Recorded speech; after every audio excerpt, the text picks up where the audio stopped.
G'day guys, Red Celt back with another video. Today we'll be going over how to survive in Warframe on survival missions and actually be able to successfully do it to maximize loots, fissures if you're doing them, and Kuva if you're going into that.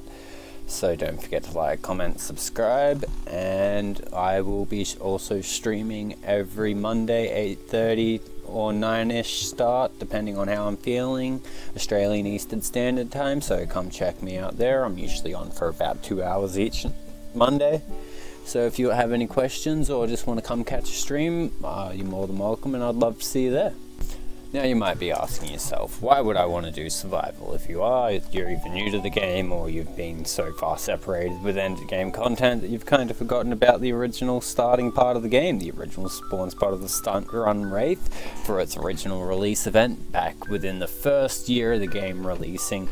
Endless survival, best place to be going if you just want to be knocking out a bunch of tasks at once involving getting some XP, credits, relics, endo mods, and Aya are all valid drops, and also a large drop pool that will have you getting a different thing with everything while it follows its double ABC rotation.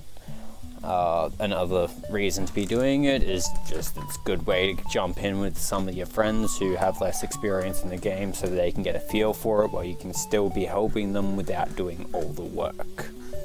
Now the best way to be doing this is just to be doing it in a standard survival and not worrying about relics yet, but you can work that into them with time, and we'll be going over how to do that later. But for now, just how to basically survive in the mission is you'll start the mission by hacking into the console in the starting room. A couple seconds later, Lotus will let you know that light support has been cut off, and she will start supplying modules every 2.5 minutes or so on average.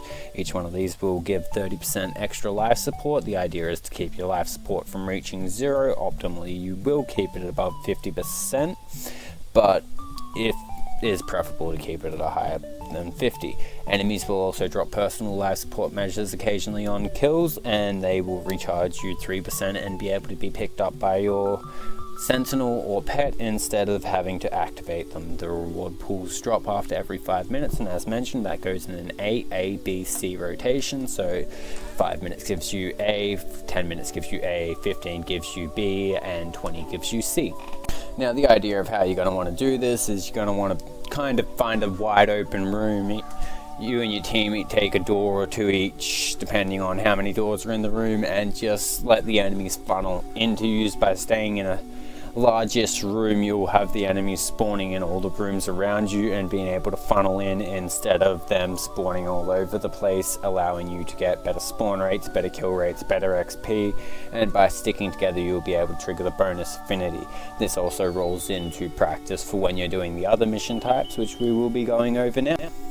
Starting with, of course, opening relics. You can open relics within survival. It's one of my favorite ways to open relics, and personally one of the easiest. You can open a relic every 5 minutes doing it. Excavation and defense can be quicker, but have more things that you need to be paying attention to, whereas in a survival, keep your life support up and kill enemies, don't die. And even if you do die, you can still use your usual revives and stuff. But to open these relics within the 5 minutes, you will need to collect 10 reactant, which has a chance to drop it from enemies that spawn from fissures. A fissure will make a loud noise when it spawns, which is audible here, and directional with the audio has audio direction, so you can hear which direction they're spawning in.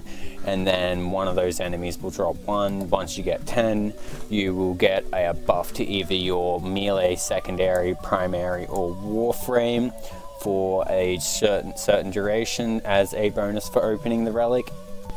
So in sum, what you're going to want to be doing is trying to average 2 reactant per minute and sticking together as a group while opening this reactant, so you can get more prime gear, this being the prime source of prime gear, and as well as former blueprints so that you can work on builds and change polarities. Most runs I do suggest trying to last for 20 to 25 minutes. If you can do it to 25, you will get an extra relic, and then respectively for each 5 minutes to start with. At 5 you'll get an XP boost, then a resource boost, credit booster, resource, then rare resource booster, and then a relic, and that will increase by 25% each time you go for a 5-minute stint. Now, the only other variant to these survival missions is Kuva survival, which is the survival on the Kuva fortress or on a Kuva planet that is being infiltrated, I think is the term. I forget what word they use exactly in Warframe. And the only difference between this and a normal mission is certain enemies will spawn holding an item, kind of like what you use in excavation for the power cells, and you will take it to a life support module, and it will then turn into a Kuva siphon instead of a life support module, giving only 5% life support, but also returning some Kuva if it can be defended for a minute without being destroyed.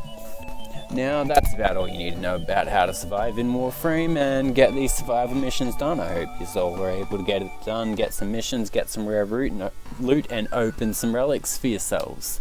This has been Red Celt with another video. I hope it helped you out. Enjoy, and I'll catch you in the next one. Don't forget to like, comment, subscribe, and enjoy the rest of your day or night.